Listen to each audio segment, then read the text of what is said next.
warahmatullahi wabarakatuh. Selamat pagi teman-teman semuanya. Waalaikumsalam warahmatullahi wabarakatuh. Selamat pagi, Mbak. Oke, ini dari angkatan 2024 dan 2023. Punya jargon nggak nih kira-kira?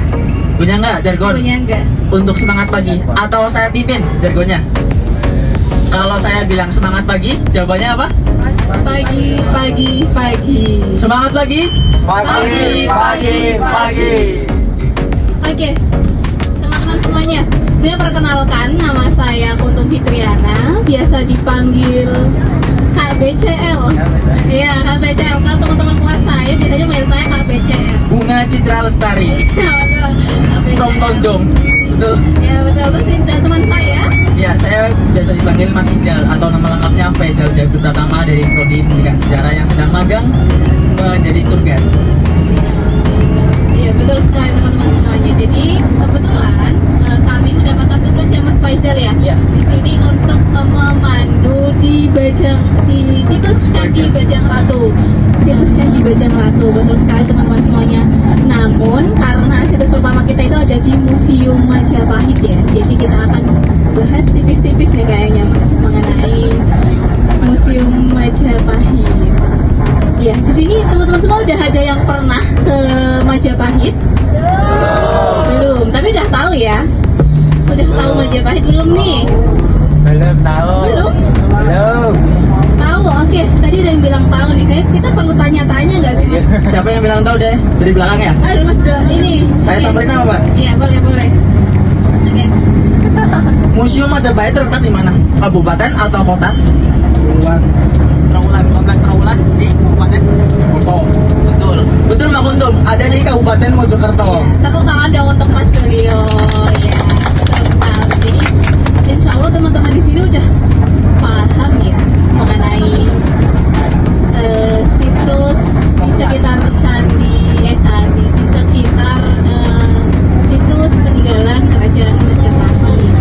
Dan di Museum Majapahit ini Mas sebenarnya itu tidak hanya menyimpan artefak mengenai mengenai peninggalan dari kerajaan Majapahit saja semuanya, tapi juga menyimpan beberapa artefak dari berbagai macam kerajaan yang ada di Jawa Timur. Karena Museum Majapahit ini juga dikenal sebagai PIM atau Pusat Informasi Majapahit. Apa aja tuh Mbak Kuntum peninggalan? Ya, ada dari peninggalan Kahuripan, ada dari peninggalan Singasari, terus kerajaan Kediri, Jenggala. Jadi memang tapi tidak sebanyak dari kerajaan Majapahit teman-teman semuanya. Jadi memang nanti di sini ada yang dapat tugas KKL di Museum Majapahit. Sepertinya tidak ada Mbak Kuntum. Yang nanti kita akan pandu adalah Bajang Ratu sama Candi Tikus So, nanti yang saya teman-teman. ikut video itu biasanya dari angkatan 2023 dan 2024 tidak ada di Museum Majapahit. Nanti dari angkatan bawah 2024 ada? Nggak ada. Di Museum ya, Museum Majapahit. Majapahit tidak ada.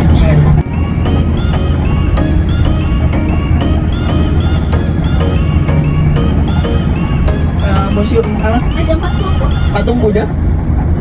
Termasuk patung Buddha. Jadi di Patung Buddha, Candi Tikus, Candi Bajang Ratu, Apa? Museum? Bukan? Patung Buddha tidur bukan? Oh ada dua kelompok yang di Patung Buddha tidur. Iya, jadi kita akan mengunjungi 4 situs teman-teman.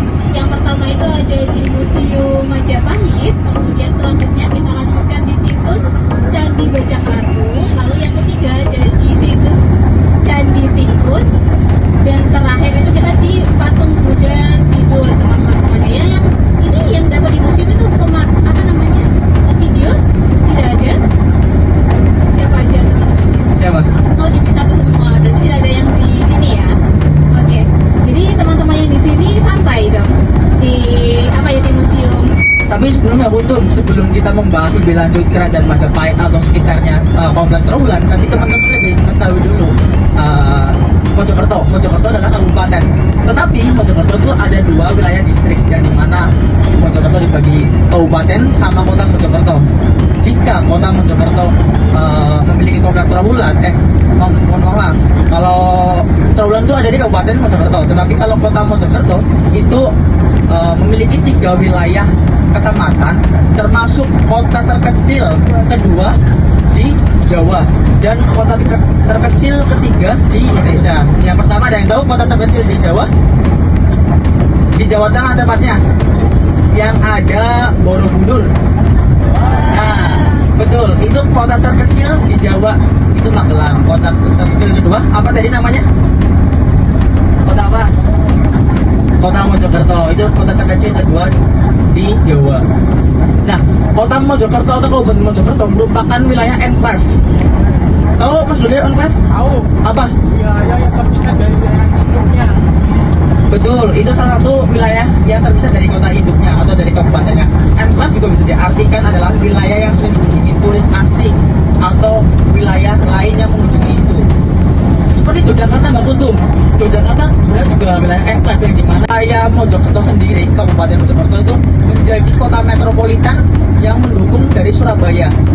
Ada yang tahu yang namanya metropolitan itu gerbang apa? Ada yang tahu nggak tentang Mojokerto? Tidak ada yang tahu. Ya, betul. Mojokerto itu memiliki nama wilayah industri namanya Gerbang Kertosusilo. Gerbang Kertosusilo. Ya, Gerbang Kertosusilo ini mana itu akan mendukung pemasukan Surabaya seperti Jabodetabek. Jabodetabek adalah Jakarta, Bogor, Depok, Tangerang, Cikarang. Terima kasih ya. Jabodetabek. Majapahit yang akan kita kunjungi bahwasannya museum ini ditangani langsung oleh BPK 11 tim Jawa Timur. BPK itu singkatan dari Badan Pelestari dan Kebudayaan. Ini di bawah naungan dari Kementerian Kebudayaan langsung yang mengelola mengenai temuan-temuan artefak, temuan situs yang ada di wilayah Jawa Timur. Makanya iya, untuk BPK itu satu provinsi mas, satu provinsi BPK 11.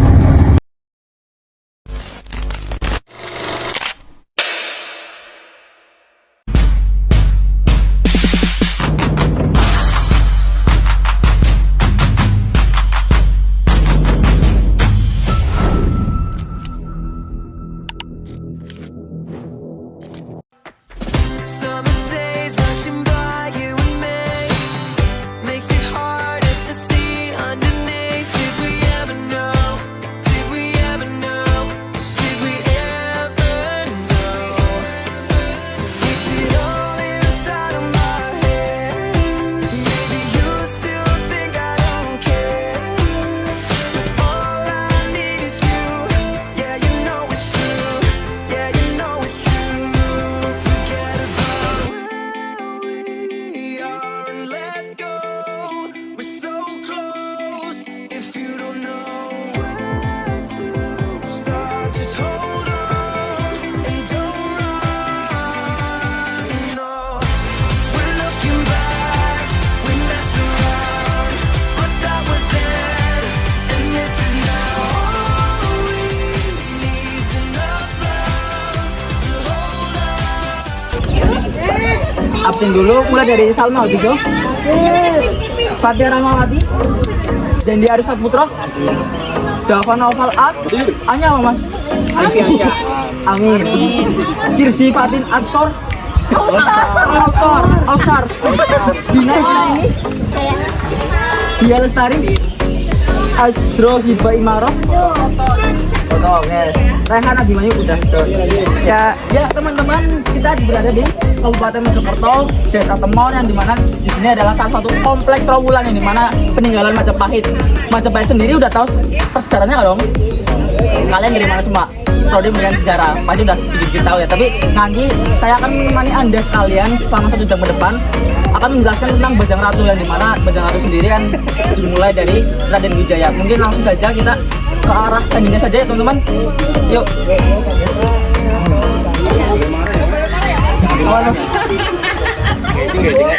Ini mas perlawanan suara. Cari tempat ya. Masuki komplek Bajang Ratu yang dimana ini adalah Gapura Padunaksa, yang dimana Gapura Padunaksa adalah gapura yang memiliki atap dengan melambangkan Trimurtinya itu 3 dewa. Paling atas ada Wisnu, Brahmana, Wisnu dan Siwa. Dan di mana 3 dewa ini adalah 3 dewa yang dipercayai oleh umat Hindu. Umat Hindu. Mungkin langsung saja ke sana ya teman-teman. Ini dari mana ini mas? Dari mana ini? Purwokerto Pak. Oh, Purwokerto jauh ya mas? Ya jauh. Dari mana Pak? Dari Jogja. Jadi teman-teman ya, kamera kita menemani dari Pak Iskandar, menemani dari Pak Iskandar dari Jogja. Pak Iskandar betul? Iya. Namanya? Kok tahu Jaya Pak? Kok tahu nama saya?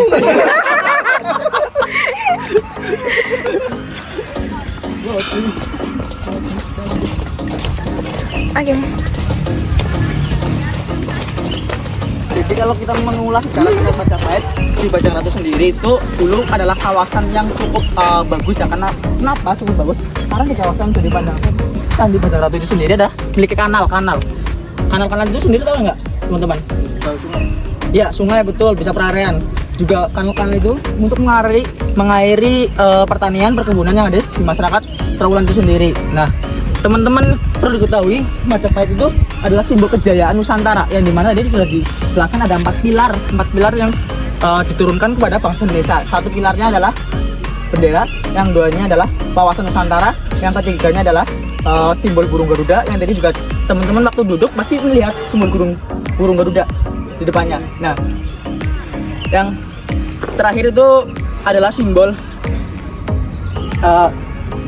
kekuasaan Majapahit yang meliputi seluruh Nusantara sampai luar negeri, bahkan kan India sampai Cina pun dulu kan dikuasai oleh Majapahit sendiri.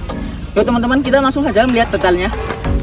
Saya berada tepat persis di depan Candi Bajangratu, yang dimana Candi Bajangratu dulu tuh bisa dimasuki hanya oleh kaum tertentu. Kenapa demikian? Karena ini adalah simbol kesucian dari Kerajaan Majapahit. Maka dari itu sangat disayangkan sekali, banyak sekali vandalisme yang terjadi di balik tembok ini. Contohnya itu ada tulisan apa tuh? Murid sampul. Itu kan sangat kebodohan masyarakat Indonesia yang dimana vandalisme di bangunan suci gitu loh. Lah, dapat diketahui teman-teman bahwasanya Candi Bajangratu itu bukan sekedar madrasah, bukan sekedar kubah, tapi dilihat di sini bisa mendapat teman-teman. Bisa dilihat di sini adalah tembok. Nah, tembok ini adalah patangan-patangan yang membentang sepanjang sana sampai sana. Ini kan masih ekskavasi bahwasanya tembok ini sebuah benteng terluar dari Majapahit, dari kota Majapahit. Kalau tadi teman-teman mengenalkan di Museum Majapahit, kota pusatnya Majapahit apa itu? Ada yang tahu? Yang tadi mendengarkan Kedaton, ya betul, itulah Kedaton adalah kota pusatnya Majapahit. Kalau Majapahit waktu dulu itu disebutnya bukan Majapahit. Ada yang tahu sebutan Majapahit waktu dulu? Wilwatika. Nah, Wilwatika adalah sebutan nama lain dari Majapahit, teman-teman. Bangsa Nusantara itu menyebutkan, ada yang menyebutkan Wilwatika, ada yang menyebutkan dari Majapahit. Lah Majapahit sendiri kan teman-teman sudah mengetahui bahwasanya di sini banyak pohon maja yang sangat pahit itu. Jadi kalau teman-teman perhatikan di Museum Trawulan itu ada buah majanya yang depan sendiri. Tahu nggak yang hijau bulat? Yang besar maja. Nah, itu buah maja itu sangat pahit. Itu pernah dibawa sama Bu Sumi ke prodi sejarah sampai di imbun namanya ya, kayak imbun lah sampai matang. Tapi alhasil nggak matang, jadi busuk. Itu emang sangat pahit loh. Mau sampai kapanpun tetap pahit gitu. Bu Sumi itu nunggu manis nggak mungkin. Gitu. Itu hanya lalakan ya teman-teman. Jangan sampaikan. Lah kalau sejarah jadi Bajangratu sendiri ada 2 versi teman-teman yang beredar di masyarakat Trawulan sendiri. Yang pertama adalah Bajangratu itu dinamakan Bujang-Bajang, yang mana Bajang itu bayi dan Ratu adalah raja, yang dimana kan Raja Jayanegara dilantik sebagai raja itu di umur 14 tahun dan bertahta hanya 19 tahun. Jadi itu sangat mudah. Dan fun fact-nya atau fakta menariknya dari Jayanegara itu tidak memiliki keturunan yang nantinya akan diteruskan oleh adiknya. Ada yang tahu raja ketiga Majapahit? Tribuana Tunggadewi. Ya, itulah raja ketiga dari Majapahit, adalah sosok cewek karena Jayanegara tidak memiliki keturunan, jadi diteruskan oleh Tribuana Tunggadewi yang masih saudara kandungnya Jayanegara itu juga memiliki folklore di masyarakat Trawulan sendiri, yaitu waktu kecil bayi dia itu melintasi padu raksa ini tapi terjatuh, makanya cacat. Makanya bisa dikatakan bajang itu bajang dalam artian Jawa masyarakat sini mengartikan itu cacat. Cacat baik. Ratu itu raja, dari raja yang cacat itu adalah dua versi yang beredar di masyarakat Trawulan, teman-teman. Ya. Nah, kalau bisa disimpulkan ya, kalau kita sebagai sejarawan ataupun sebagai lulusan secara pendidikan atau punya sejarah, kita harus merawat bangunan-bangunan seperti ini. Mengapa demikian ya? Sangat disayang sekali. Tadi aku sudah jelaskan banyak vandalisme. Oke teman-teman, mungkin sedikit yang bisa saya sampaikan. Saya sebelum mengakhiri percakapan ini atau pemanduan ini, saya ingin satu dari anak saya pandu, mungkin bagaimana sih masa depan sejarah untuk kita jaga gitu. Silakan yang mau majuan diri aja, saya nggak mau nunjuk. Jangan aku ya. Itu Mbak Salma, bagaimana masa depan sejarah yang baik ketika kita menjaganya dengan baik gitu. Yuk Mas Dendi. Yang lain. Bagaimana kita cara menjaga? Boleh silakan. Masa depan sejarah yang baik itu adalah bagaimana kita sebagai generasi penerus bangsa dapat menjaga peninggalan sejarah yang tersisa gitu dan melestarikannya dengan baik. Ya betul, itulah jawaban yang sangat sempurna. Karena mengapa demikian? Karena kita harus sebagai bangsa Indonesia, garis merah, kita punya perang sejarah dan kita harus merawat sejarah. Bukan hanya melupakan sejarah, tapi harus merawat. Jika kita melupakan, tidak merawat, sama saja bohong. Kita tidak memiliki rasa cinta yang besar itu terhadap. Ya, teman-teman, jadi Candi Bajang Ratu sendiri adalah gapura yang berbentuk batu raksa. Di sini kan teman-teman bisa melihat di sini juga ada hamparan taman. Nah ya, ini kalau hari-hari weekend atau hari-hari minggu pada sore hari ini juga bisa buat piknik. Orang-orang setempat Trawulan itu sangat sering piknik di sini karena emang tempatnya nyaman, sejuk, rindang gitu untuk berpiknik ya gitu, untuk sekedar makan, sekedar tiduran di sini sampai sore hari gitu sampai malam. Itu boleh diinjak Mas. Boleh. Sekarang itu boleh. Boleh diinjak. Saya mau foto-foto boleh, karena saya melihat di berbagai literatur, berbagai website di sini buat tempat piknik gitu, mau sore hari sampai malam tuh bisa, karena keindahan sunsetnya di sini cukup bagus loh teman-teman. Kaci. Ya teman-teman, jadi sudah saya jelaskan dari awal sampai akhir tentang sejarah padu raksa, sejarah Bajang Ratu, sejarah Majapahit, Mojokerto gitu. Nah mungkin cukup sekian yang bisa saya sampaikan, kurang lebihnya mohon maaf. Nanti sebelum saya akhiri, saya minta dokumentasi teman-teman ya, foto gitu ya. Ya, kurang lebihnya mohon maaf. Bila kita hidayah, wassalamualaikum warahmatullahi wabarakatuh. Waalaikumsalam warahmatullahi wabarakatuh.